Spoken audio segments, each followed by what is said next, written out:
Hello everyone, thank you for joining us on the program. I am Nifemi Oguntoye. We're told that the G5 governors are in London to finalize plans on who they will support for the forthcoming general election. We'll be talking about that this morning, but let's begin with some updates on this very sad story of Bolanle Raheem, who was shot by a trigger-happy policeman on Christmas Day. We now know that the suspect is an ASP, an assistant superintendent of police, who has reportedly been in the service for 33 years. His name is Drambi Vandi. We spoke to the force PRO, Muyiwa, at the job yesterday on the show, and he confirmed to us that the DPO of the Ajiwe police station was changed earlier this month following the killing of one Gafaru Braimon, who was shot dead by a policeman attached to the same divisional police station in Aja on the 6th of December. Now, a condolence register has been opened at the deceased residence. Our reporter was there yesterday. The family members are asking the public for some breathing space for now. The deceased grandmother was quoted to have said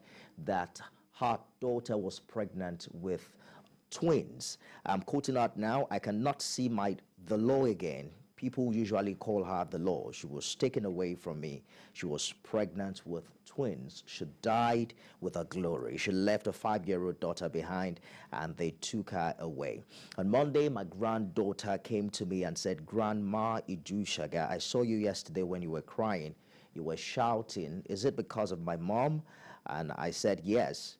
She then again told me, "Pastor Jerry said what God cannot do doesn't exist. So grandma, stop crying." And she kissed me on the cheek.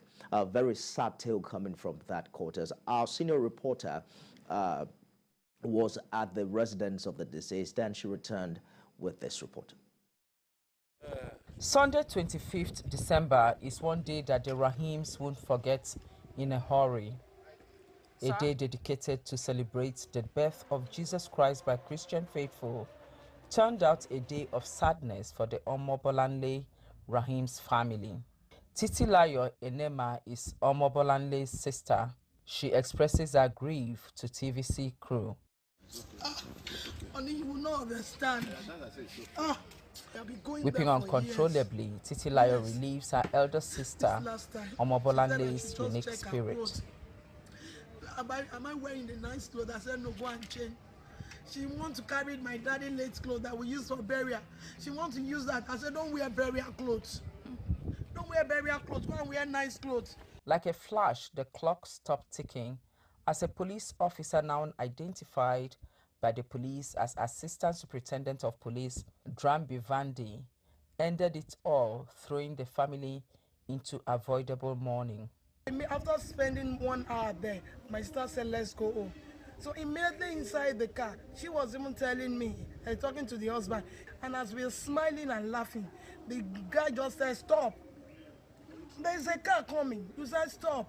Immediately we just stop. We just hear gunshot. I don't know how. Where? The guy was not in our front at all.